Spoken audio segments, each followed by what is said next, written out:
Et c'est parti pour Smart Bourse, votre double dose quotidienne de marché en direct sur Bismart chaque jour à la mi-journée, 12h30, 13h et le soir, la grande édition pendant 1 heure à partir de 18h30.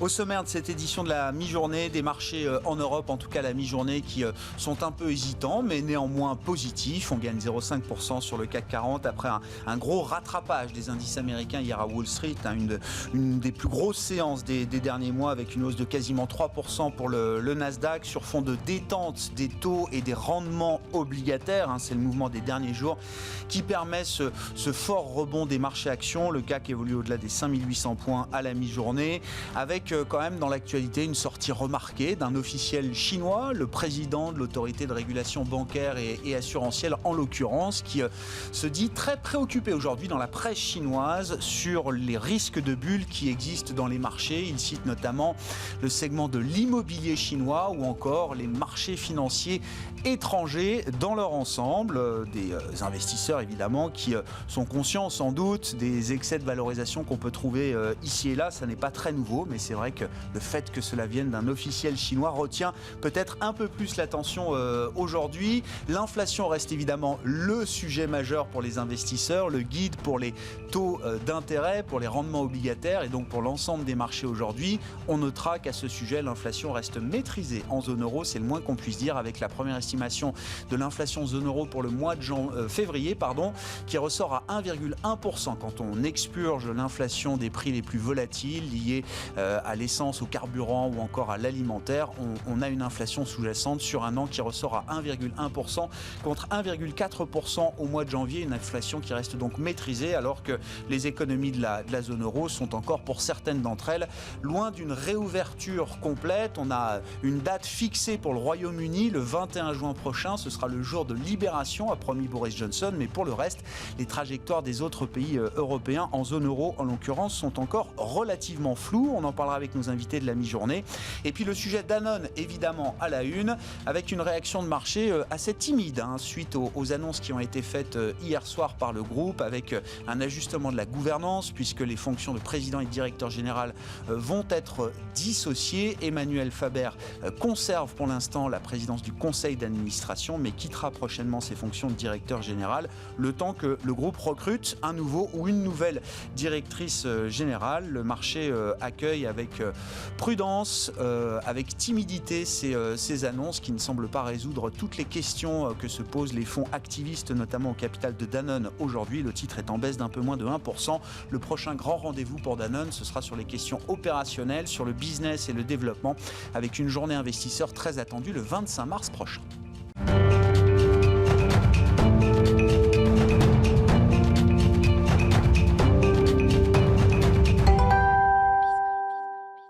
Les marchés digèrent plutôt bien les mouvements des derniers jours sur les rendements obligataires, notamment avec des indices européens positifs à mi-séance. Le CAC 40 progresse de 0,4% au-delà des 5800 points, 5818 points. On est dans le vert sur l'ensemble des marchés européens et on attend une ouverture légèrement compliquée peut-être pour les marchés américains. En tout cas, on voit les indices futurs US qui sont en léger retrait. Encore une fois, après une grosse séance hier à Wall Street. Résumé complet à mi-séance en Europe avec Nicolas Pagnès depuis la salle de marché de Bourse Direct. La tendance oscille autour de l'équilibre depuis ce matin sur le CAC 40 à un niveau proche des 5800 points. Les investisseurs qui sont pris en étau entre l'accalmie des rendements obligataires d'un côté et les risques de bulles qui reviennent sur le devant de la scène de l'autre. Le président de la Commission chinoise de régulation bancaire et de l'assurance a en effet déclaré être très préoccupé par les risques de bulles sur plusieurs marchés actions internationaux et notamment sur les marchés américains et européens. Selon lui, les marchés sont soutenus par des politiques monétaires très accommodantes et affichent des progressions qui divergent de l'économie réelle. Il s'attend à une correction tôt ou tard sur ces marchés qui pourrait avoir des répercussions sur les marchés chinois fortement liés aux marchés étrangers selon lui. Les marchés qui, on le disait, bénéficient justement actuellement de l'apaisement des rendements obligataires après les envolées récentes de la semaine dernière. À la mi-journée, le taux à 10 ans aux États-Unis est aux alentours des 1,43%, tandis que l'OAT à 10 ans en France oscille lui aux alentours des moins 0,08%. Des niveaux qui restent plus élevés qu'il y a 3 semaines mais qui ont tendance à se stabiliser. Du côté des statistiques à suivre aujourd'hui, l'inflation en zone euro ressort conforme aux attentes au mois de février. Elle reste stable à 0,9% en rythme annuel. Et on regarde à présent ce qui se passe du côté des valeurs à la Bourse de Paris. Et on commence avec Danone. Danone qui cède finalement en partie aux pressions exercées par les fonds activistes actionnaires du groupe qui demandaient un changement de direction. Le groupe annonce scinder le poste de PDG en deux. Emmanuel Faber, l'actuel PDG, conservera la présidence du conseil tandis qu'un directeur général viendra le seconder, un poste dont le recrutement est lancé dès à présent. Le board du groupe réuni hier a par ailleurs renouvelé son soutien aux dirigeants actuels et à son projet de réorganisation Local First visé également par les fonds Bluebell Capital et Artisan Partners. Edenred annonce de son côté relever son dividende de 7,1% au titre de son exercice 2020, un dividende qui s'élèvera donc à 75 centimes d'euros par action. Edenred qui a constaté également des résultats en phase avec ses attentes donc pour l'année 2020 et qui vise pour 2021 une croissance d'au moins 6% de son excédent brut d'exploitation. Et on continue avec Interparfums qui publie un résultat d'exploitation en recul à 46,9 millions d'euros en 2020, là où le groupe en réalisait 73,1 millions un an plus tôt. Le groupe affiche cependant son optimisme pour 2021, même si le confie manquait de visibilité pour le moment. On notera à la mi-journée à la Bourse de Paris que les valeurs pétrolières sont délaissées aujourd'hui alors que le cours du pétrole recule pour atteindre 63 $ à la mi-journée. Les valeurs liées au tourisme comme Airbus, Air France ou encore Europcar sont elles aussi dans le rouge alors que la Commission européenne a annoncé plancher sur un projet de passeport vert. Il s'agirait d'un passeport numérique qui certifierait une vaccination ou un test négatif au coronavirus qui permettrait de voyager plus librement. Et on finit ce point à la mi-journée avec un petit tour du côté de l'or pour voir que l'or redescend aux alentours des 1720 $ à la mi-journée, tandis que sur le marché d'échange, l'euro-dollar, lui, est à un niveau aux alentours de 1,20 $ pour 1 euro. Nicolas Pagnès en fil rouge avec nous tout au long de la journée sur Bismart depuis la salle de marché de Bourse Direct.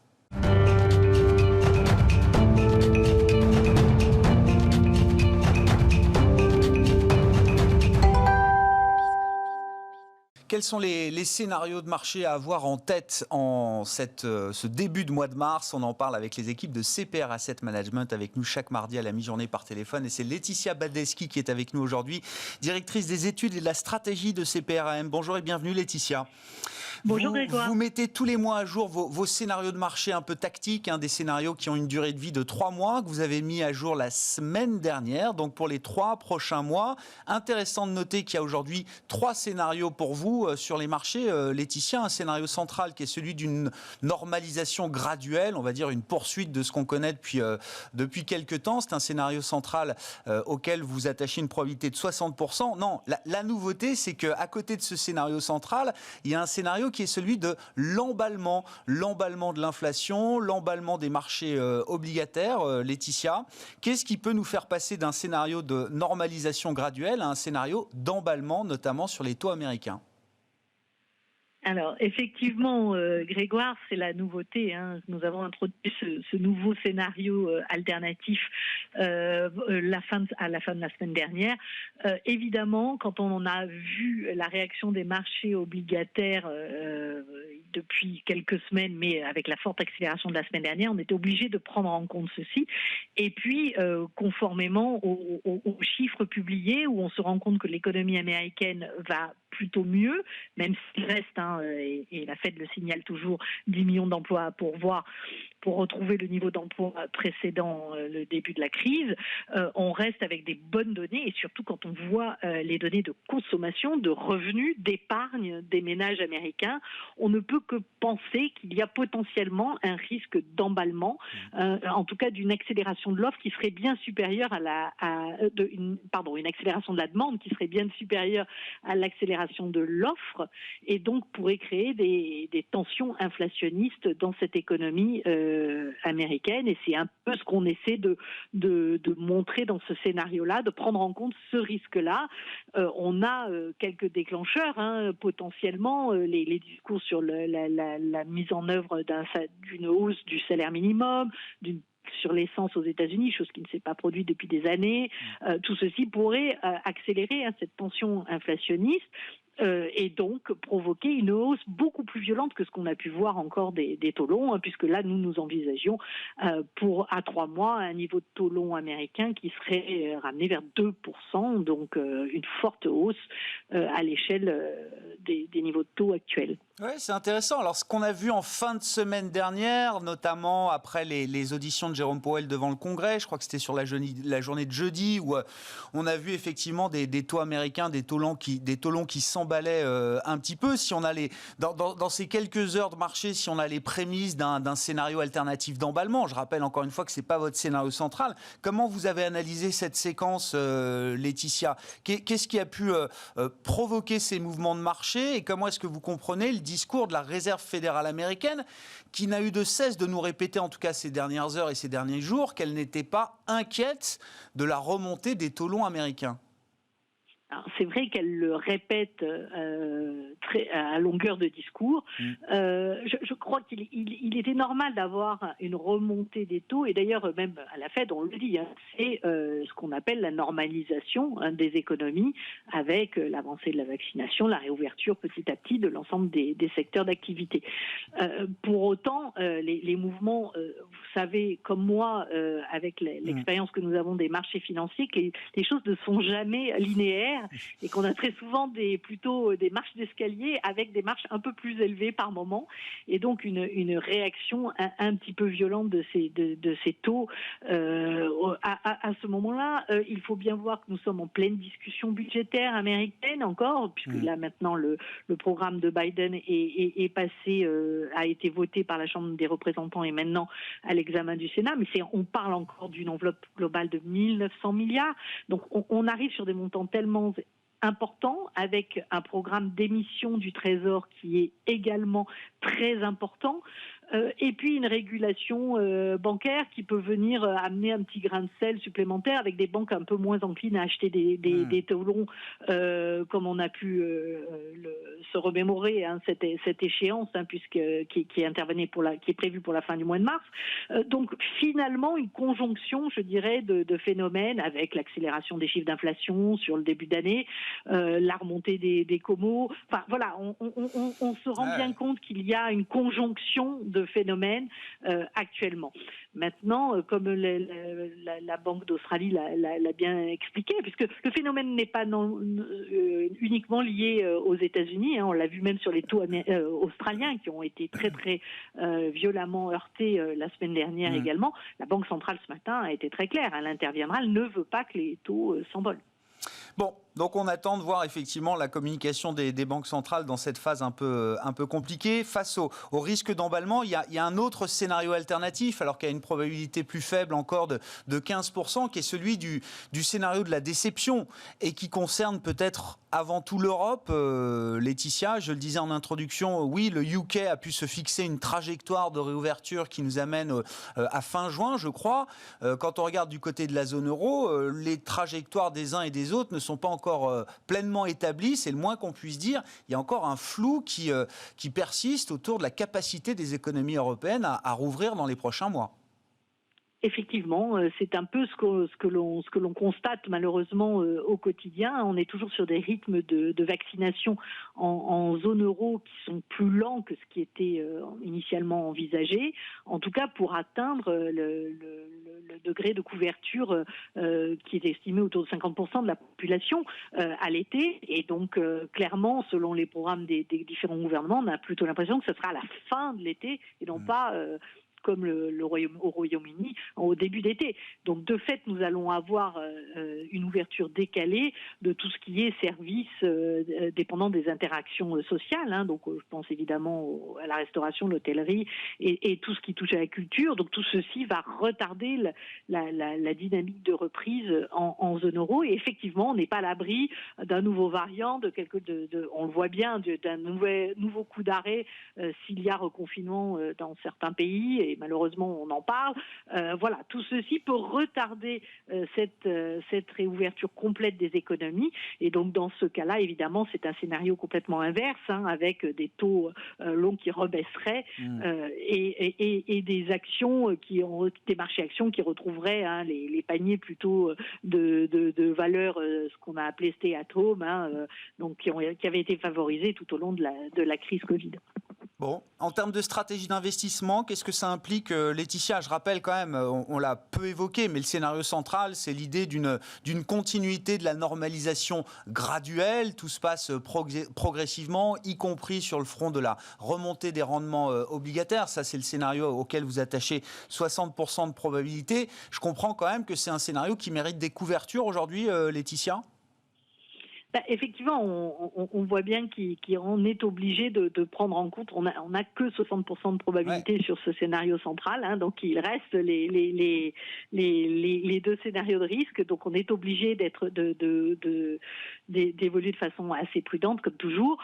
Maintenant, c'est un scénario dans lequel la rotation sectorielle se poursuit sur les marchés actions et donc permettre de quand même une exposition aux actions de la zone euro qui ont une composition sectorielle plus favorable, au Japon évidemment, et puis aussi aux pays émergents qui bénéficient de cette normalisation, je dirais, avec pour l'Amérique latine les prix des matières premières et la demande en matières premières, et puis l'Asie qui continue de bien performer tiré par un commerce international assez dynamique. Donc tout ceci nous permettrait d'être encore exposés sur les marchés actions via ce scénario, dans le cadre de ce scénario. Merci beaucoup Laetitia. Merci pour cette analyse et la présentation de ces scénarios de marché, je le rappelle, des scénarios tactiques qui sont réajustés tous les mois chez CPRAM, des scénarios de marché à 3 mois donc qui ont été mis à jour ces derniers jours. Merci beaucoup Laetitia Baldeschi qui est avec nous par téléphone, directrice des études et de la stratégie de CPR Asset Management.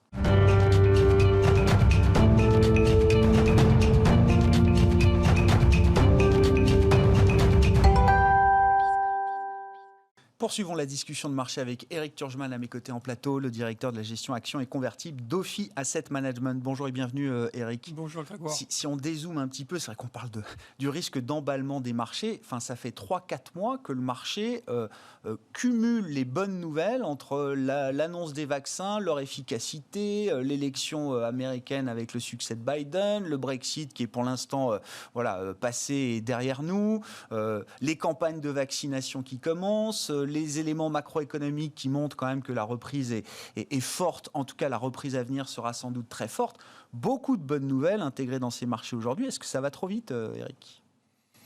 Alors en fait, j'entendais ce que disait Laetitia juste avant. Il y a effectivement 3 scénarios. Je pense que tout le monde a à peu près ces scénarios. Donc ça continue lentement mais sûrement, on va dire, avec le beurre et l'argent du beurre. C'est-à-dire le beurre, c'est reprise économique, on sort de la pandémie, peut-être dans 3 mois, dans 6 mois.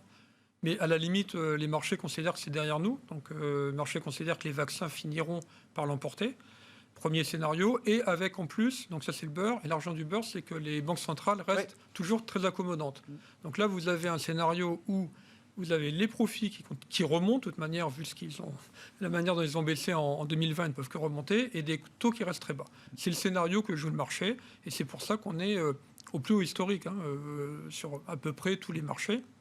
Le CAC, c'est un peu moins vrai, mais si vous le prenez en coupon réinvesti, ce matin, il est au plus haut historique. Oui. Voilà. Ouais. Donc ça, c'est le premier scénario. Après, effectivement, il y a les 2 autres scénarios. Alors, le scénario de risque récessionniste, c'est les vaccins ne marchent pas, où il y a un nouveau variant en dehors de ce qu'on a connu. Et les vaccins seraient efficaces qu'à 20 ou 30%. Donc là, on replonge comme c'est retour à la case départ, quasiment. Oui, c'est ça. On revient avant le 9 novembre. Quoi. Voilà, les taux replongent, le Bund à moins 1%, peut-être pire, et les banques centrales qui alimentent, et les craintes récessionnistes. Et puis, il y a depuis quelques jours, en fait, le scénario un peu pas d'inflation, parce qu'on est loin de l'inflation, mais est-ce que les banques centrales peuvent tenir des taux toujours bas avec quand même une reprise si finalement ça rebondit. Et ça, on voit bien que c'est quelque chose d'assez nouveau et ça vient titiller les marchés. Contrairement à l'adage qui veut qu'on ne se met pas en face d'une banque centrale et de la Fed a fortiori, là vous dites qu'il y a quand même des investisseurs dans le marché qui sont prêts à aller tester justement la crédibilité de ces banques centrales, oui, qui essayent de maintenir un peu le meilleur des deux mondes, à la fois en nous disant oulala, on est très très loin d'avoir complété la reprise, il faut qu'on reste très très accommodant, mais en même temps, on est bien obligé d'acter le fait que oui, la normalisation est déjà en train de se mettre en place, notamment dans une économie comme l'économie américaine. Oui, alors les discours ne sont pas tout à fait les mêmes d'ailleurs. Le discours de la Fed et de la BCE. La BCE est très dovish, en disant de toute manière on continuera quoi qu'il arrive. C'est trop tôt pour nous. Voilà, c'est trop tôt et ils ont pas tort. Ouais. Et puis la Fed qui est un peu moins explicite. Ouais. Bon, c'est pour ça d'ailleurs que les taux américains ont monté sans doute un peu plus que les taux européens. Est-ce que les marchés peuvent aller tester la question, c'est que tant qu'on n'a pas réellement d'inflation, tant que c'est que des craintes, on peut admettre effectivement que les banques centrales continuent à être là et maintiennent des taux à zéro. La question, c'est le jour où on aura des indices d'inflation un peu plus élevés, c'est-à-dire si on a de manière durable un peu plus de 2%, entre 2 et 3%, en théorie financière, les taux long terme devraient être égaux à la somme de la croissance et de l'inflation. Si on avait une inflation entre 2 et 3% avec une croissance qui rebondit, en théorie, on devrait avoir des taux à plus de 5%. Mais ça, on sait que ce n'est pas possible parce que ça ruinerait notamment les États qui sont surendettés. Donc, on a les banques centrales qui disent « vous inquiétez pas, même s'il y a de l'inflation, on continuera à maintenir les taux à zéro ». Mais dans ce cas-là, la question va être sur la monnaie. Parce que si vous aviez de l'inflation, ce qui n'est encore vraiment pas le cas aujourd'hui, donc vous avez normalement une déperdition de la monnaie. Ouais. Et ça, c'est compensé par des taux qui doivent être plus élevés. Si vous avez toujours des taux à zéro, voire négatifs, ça veut dire que dans 10 ans, vous avez perdu, il y a une perte de pouvoir d'achat avec votre monnaie. Et donc, on peut avoir un risque sur la devise. Sur la devise. Alors, tant que tout le monde fait la même chose, on peut dire, vous inquiétez pas, parce qu'une monnaie s'évalue l'une par rapport à l'autre. Si tout le monde fait un peu open bar, il n'y aura pas d'évaluation, entre guillemets.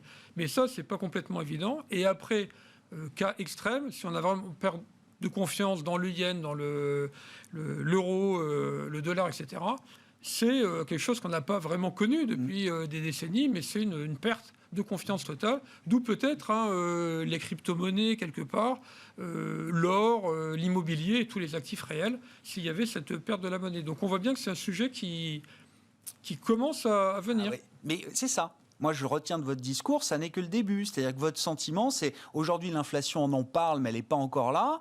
Le vrai test, on va dire, pour les banques centrales et pour les marchés, c'est quand on aura ces fameux indicateurs d'inflation qui seront largement au-delà des 2, voire 3% peut-être pour l'économie américaine. C'est pas encore le cas. On sait que ça va être le cas sur les prochains mois. Là. Si on les a, oui. Pour l'instant, effectivement, c'est pas.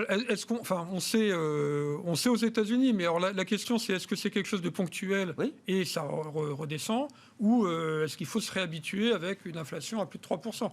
Si on est persuadé qu'il faut se réhabituer à une inflation à plus de 3%, soit les taux remonteront aux États-Unis, et là on peut aller à plus de 4, soit la Banque centrale, ne voulant pas faire remonter les taux, appuiera sur le frein, mais derrière on aura des vraies questions sur les monnaies. Ouais. Mais aujourd'hui, ce qu'il y a, c'est qu'il y a des craintes inflationnistes, mais il n'y a encore pas vraiment de preuves. Alors aux États-Unis, c'est un peu moins vrai parce qu'il y a des tensions sur les salaires, sur l'emploi, et on voit qu'il y a des hausses de salaires un peu partout.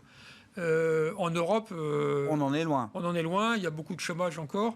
Il y a toujours les facteurs long terme qui pèsent quand même sur l'inflation, que sont la démographie déclinante un peu partout dans le monde, mais notamment en Europe, et puis la technologie qui quand même permet d'avoir moins besoin des êtres humains avec la robotisation, etc. Donc il y a des pressions déflationnistes un peu long terme. C'est pour ça qu'on croit pas trop, que les marchés ne croient pas trop à l'inflation, et c'est pour ça que les taux français passaient à 0,01% pendant 10 minutes, mais on n'est toujours pas...